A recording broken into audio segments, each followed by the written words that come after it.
Unfinished Swan is a really interesting game that doesn't have a lot of comparable experiences out there. Even from the very beginning, we didn't have to put in a lot of user interface elements or tutorials. Like, we were able to let people pretty much discover the game in the same way that as a player you're discovering the world. The story of the Unfinished Swan is a story about an orphaned boy, Monroe, who has lost his mother. And the last thing that she has left in the world is this painting of a swan that she never finished.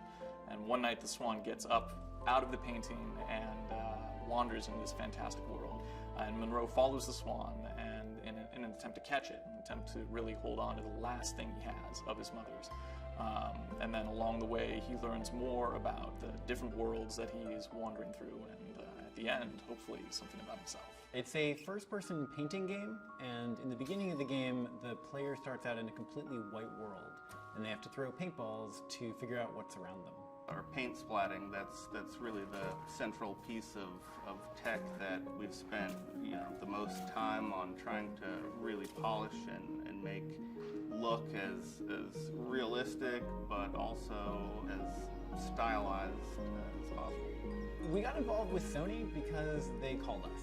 We had shown the game in Tokyo at the Sense of Wonder Night in 2008, and they had seen, I think, a video of that online when the game was still a very early prototype. Initially, I was sent a YouTube video. I think I found it or it was on a forum, and it was just kind of, it's chapter 1, which is the garden, and immediately I was like, this game is unbelievable. Like, we have to talk to Ian. We have to, figure out a way to get this game onto the PlayStation 3. Giant Sparrow was created essentially to make this game. It's been an interesting challenge working with the team on a project that we didn't necessarily know what it was going to be in the beginning. So I think we all knew that it was going to be this, black and white world in the very beginning of the game, but where it was going to go from there was pretty open.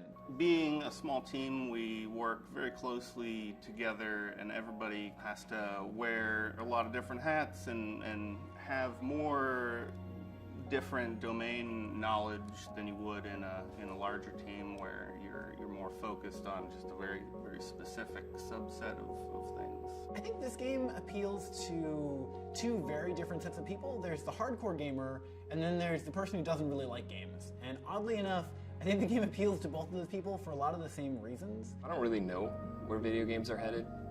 All I know is that I hope that wherever they're headed, there's still places for games like the Unfinished Swan to exist, because I think they're fantastic and I think they grow the medium. I create the concept art discussing with our creative director, Ian Dallas. Working with a team is a challenge for any designer because you've got this thing in your head that is already difficult if you were just going to try and make it yourself. But as soon as you start to involve other people, there's this challenge of like, how do I communicate this thing that even I don't necessarily know what it is? And in the best times, you figure it out together. I also talk and discuss with the programmer lead, Josh Sarfrey. The creative and the art side, they want to do it all. It's stressful, but it's fun to be in the position where I get to kind of pick and choose what we can do. When I'm designing a level, I usually have kind of a free rein to put anything in, and then there's a process where we revise and I talk to Ian about what fits, what doesn't. Different levels has different art styles and different gameplays that are very unique. The style is like a hand-drawn style. A lot of the work is just conceptual, so I draw a lot.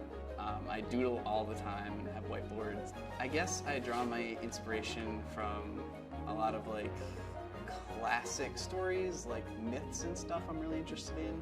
We try to be different. We try to be simple and very creative, and I think that makes the Unfinished Swan very contrast out of other games out there. And when you reveal with throwing the paints, you don't want it to make it too complex with the shape, because I want people to see, oh, that's a bench, or that's a pot. Very simple shapes to people to understand what it is quickly. My job is essentially to decide what players are going to be doing in the game. But when it comes down to like the details of the world, a lot of that stuff is just me. I try to put my personality in it when I can. People are playing the Unfinished Swan. I want people to feel like they're having a good dinner. You don't just eat, you eat it with your eye too. The making it beautiful color or soft makes it feel like you're eating something very soft, something very tasty that you want to eat.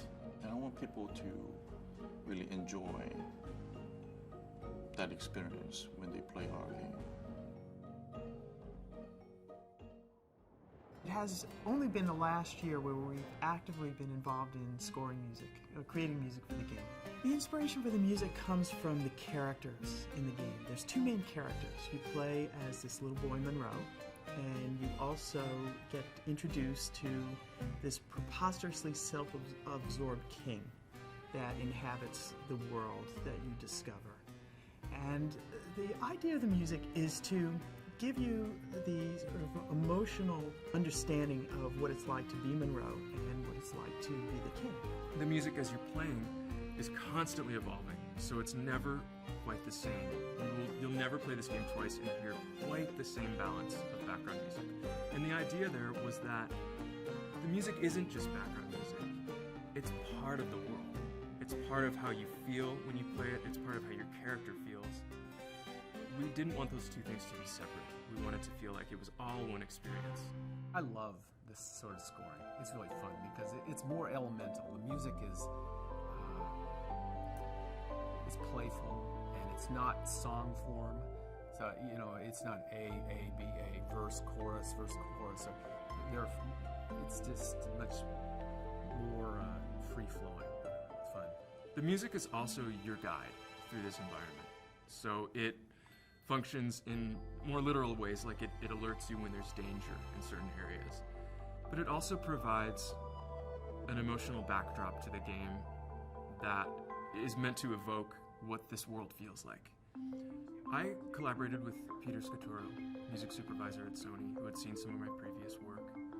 We just initially started talking, kicking ideas around about the game. Then we jumped in and composed. We did music for a whole level. So not only the background music, but the in-game content, so some of the things that get triggered as a result of player actions. And it worked really well. We got the go-ahead, and here we are. What Joel has been able to do is combine some original Baroque-inspired electronic pieces, but he's also infused a live quartet on top of it, so it has a little bit more of an organic feel to it. We relied a lot on plucked instruments like the harp, marimba, which tends to accompany Monroe, plucked strings, live strings.